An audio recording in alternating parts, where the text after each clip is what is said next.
In my opinion, what I'm going to show you now is money in the bank. You can just start printing money because if you buy the food you need now, it's going to be worth a lot more down the road. Hi there, so you're considering buying a freeze dryer. I'm going to show you why not to. So I'm here to show you how you guys can start prepping, start saving money, start putting up food for your family right now. How much food could I put up, could I go physically buy at the store for $3,000?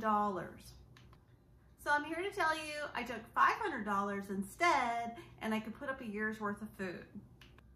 So I went with this method instead. I bought 10 5-gallon buckets and I started writing out what I needed to fill in each one of them. After that, I started a big, huge trip. We went to Walmart, we went to Winco, and I do believe we went to Grocery Outlet and anything else that was on sale anywhere. And then we just started filling up these buckets.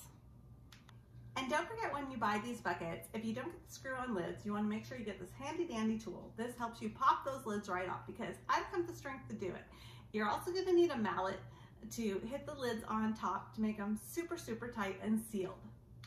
So the number one thing you need to start in your 5-gallon buckets is, in my opinion, beans. So after beans, the next one I would consider your number 2 thing that you need to have stockpiled are grains. So that can be rice, quinoa, wheat berries, whatever you want, but store up a whole 5-gallon bucket full of your grains that you eat that you like. So here in this bucket I have rice, and I think on the top of it there was some extra room, so I put some dried milk. But we have a 5-gallon bucket full of rice, and again, it has a bay leaf. The third thing I believe that you should all have on hand is flour. We have flour. Again, there's the bay leaf. There is a huge thing of flour in here. Once we seal this up, it is airtight and nothing's getting in. Number 4, after flour, is sugar. And again, there was more room on top for dried milk. So remember, I'm not getting into these. I'm not going to take them all off. It's a lot of work. I did not buy the screw-on lids, and I highly recommend if you have the extra cash to do it, but we didn't, so this is the way we did it. Now, instead of freeze drying a bunch of snacks that you probably would never eat, we bought raisins and cran raisins. There's also, again, none of these buckets are totally one thing just because of the room, but pancake mix and quinoa was also in this one. From there, that was number 5. Number 6 would be, number 6 is peanut butter. If you can tolerate peanut butter, it's a great thing to have. So we have peanut butter in here. We have some jam. And in the bottom, I have some Crisco, but there's more peanut butter. And I also have a lot of peanut butter because it's so heavy and shelf stable on my cupboards.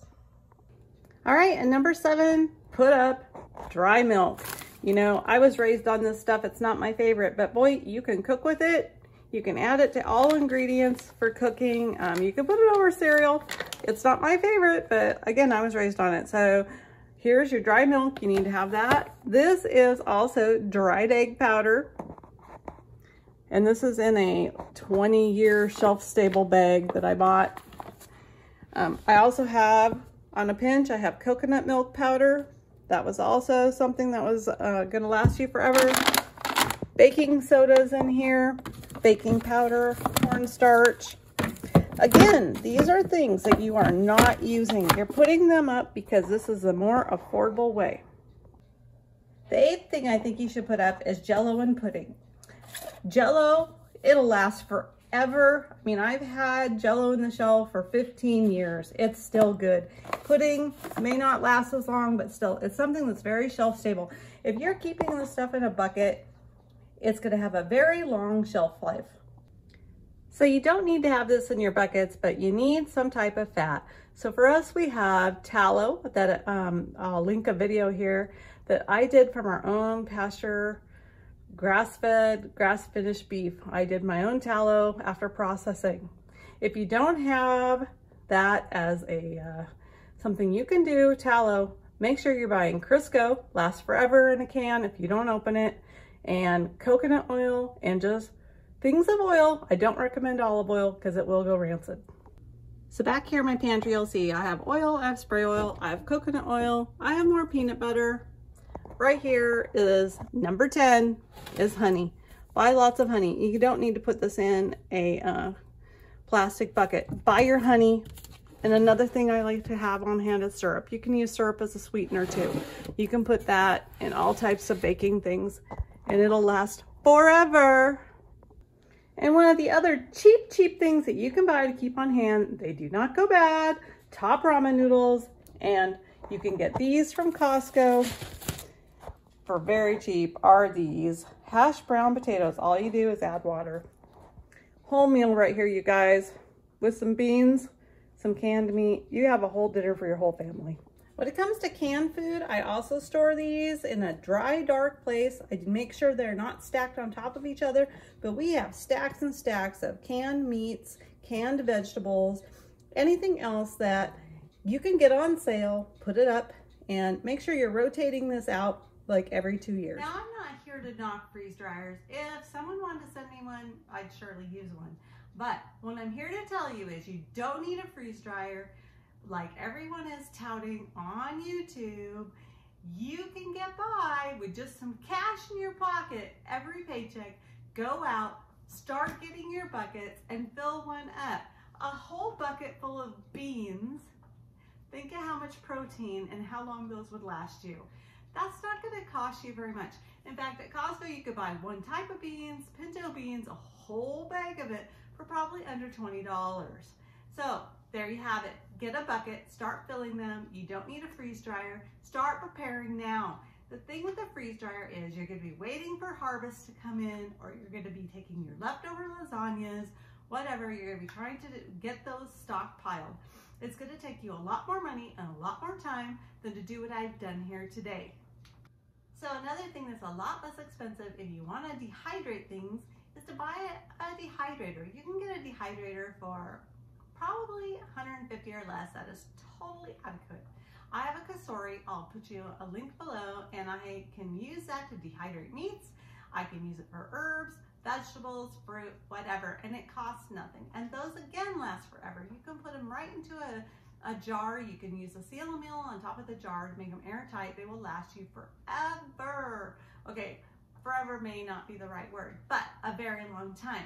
So number one, I want you all to put some money aside. Go out right out there today. Get the 5-gallon buckets. I want you to start filling them with all your dried goods. After you have your dried goods, make sure you're getting canned meat, and you can get canned meats, get your oils, your fats, and your peanut butters and your honeys. Get those put up. These are things you're gonna use them. Make sure that you're not wasting your money on buying a bunch of stuff that you'd never eat, because that can be very costly.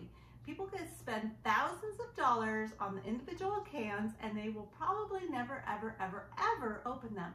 Now, if you're preparing for the nuclear war, World War III, or the zombie apocalypse, whatever it is, I don't know. I don't really want to be here.